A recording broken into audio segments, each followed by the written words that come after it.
You may have heard this joke about the person who was trying to find the will of God. So they took the Bible and randomly opened it. And the idea was that whatever would come first in sight would be a message from God. But the Bible opened in the gospel where it says Judas went away and hanged himself. So he said, well, this doesn't sound like a very good prompt. So he tried again. And he opened in the passage where it says, go and do likewise. And then pretty frustrated, he opened the third time and he found the text where it says, what you are about to do it quickly. So you see, it's important to have a plan. It's important to put some thought and methodology behind this effort to study the Bible. In today's video, I want to discuss with you 3 keys, the 3 A's of Bible study for beginners. And if you stick with me to the end of this video, I have a bonus tip. The first A stands for attitude. And I think you will agree with me that when we approach the scripture, when we want to understand what it means for us, attitude is key. Way too many people throughout history, and today especially, approach the scripture with a critical, a doubtful, superior attitude. They look for contradictions. They look for problems with the text. The proper attitude to unlock the value in the text is to imagine simply that you are coming in an audience to see God. And if you come with that humble, teachable spirit, it will be very profitable to you. So in John 17:8, Jesus says, I have given them the words which you have given me. So the way we look at the scripture is that this is the word of God given through human instruments. The words have their limits, as any human word has, but the essence, the content comes from God. Just like the Apostle Paul says in 2 Timothy 3:16 and 17, all scripture is inspired and breathed in by God to be useful. Accessibility is the second A for an effective Bible study. And by accessibility, I mean that the text is accessible. You don't need an expert. You don't need a priest. You don't need somebody else to interpret it for you. Now, I'm not saying that scholarship or experts are useless. We can certainly learn from them and get deeper into the meaning of the text or the Greek or the Hebrew or the Aramaic behind it. However, you have to remember the 66 books of the Bible. Most of them were written by people who were shepherds, who were peasants, who were fishermen, farmers. They were not philosophers and experts and teachers in religious law using big words where we get lost when we start to read them, right? A lot of scripture is history, stories, parables, the life of Jesus in the Gospels. And even the poetic and prophetic literature is by and large relatively easy to read and understand for anybody who is literate. So don't be afraid. Don't feel like, man, if I start this thing, I'm going to get lost. I'm going to get stuck. It's not for me. I don't have theology degree, right? You don't need to have that in order to understand what is essential for salvation from the scripture. Just like it says in Psalm 119, verse 130, the unfolding of your word gives light and gives understanding to the simple.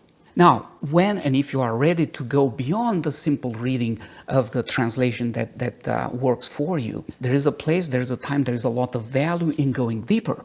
And there are many tools. We live in a world, in the age of internet, where you can be just a couple of clicks from Strong's Interlinear Bible, where even if you don't know a single word of Hebrew or Greek, you can look at the original word and get a pretty good understanding of what it meant and how it was used. Now, don't go and run away with this. There are potential traps in this. But again, if you have the right attitude, if you have the right spirit, you will be able to unlock a lot of value from using these tools. The third A stands for approach. When you start to study the Bible, you have to have a solid and realistic plan on how you're going to do it. Like anything else in life, stuff doesn't happen randomly, or whatever happens randomly usually is not very satisfying or fulfilling or helpful. And here are a couple of suggestions. One would be, at some point, to read the Bible from Genesis to Revelation. You have to be able to understand the overarching themes and issues that the Bible deals with. And each book is unique, and you have to look at it as Lego blocks, and together they contribute to build a picture of God's character, of where we come from, what's our meaning here on earth, where we go from here, and all these big questions of life. You may have stumbled when you started from the beginning. By the time you reach Leviticus and Numbers, a lot of people get stuck there and never make it beyond that. But trust me, it's worth reading all those things. And even if you have questions, even if you don't understand everything the first time around, it'll help you to get that big picture. Having said that, though, a lot of people find it helpful to start first with the Gospels, with the New Testament. I did that myself when I was a child. When I first learned to read, I remember reading the Gospels, and I was born again as a Christian, reading the story of Christ's passion, dying on the cross for our sins. That spoke to me when I was 7 years of age, and I understood the basics of the plan of salvation for me. And after that, I think it's helpful to go and study various topics that are of interest for you, or issues that you deal with in your life, and try to find answers by asking this simple question: what does the Bible have to say about what happens to people when die? Maybe you lost somebody in your family. Or what does the Bible say about answers to prayers? What does it say about heaven or the origin of evil? I just posted a short about why there is so much evil in the world if there is an all-knowing, all-loving, all-powerful God. Above all, you have to remember again that you have to be Spirit-led in this endeavor.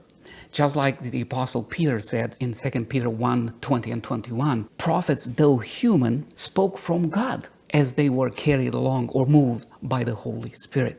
And that same Spirit has to imbue us and has to move us as we make our way through the Word and try to understand it and apply it to our own situations, circumstances, and life. And as I promised you in the beginning, here's the bonus tip. All this study, all this effort, endeavor has to be Christ-centered, because He is the Alpha and Omega.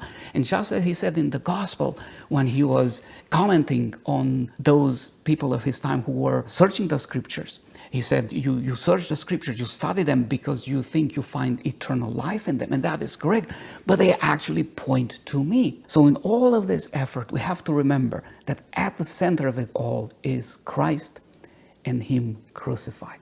I really hope that this short introduction to how to study the Bible for beginners has been helpful to you. If so, please let me know in the comment section, and also share with me and everybody else what other tips have worked for you to help you get more out of your Bible study. Till next time, God be with you.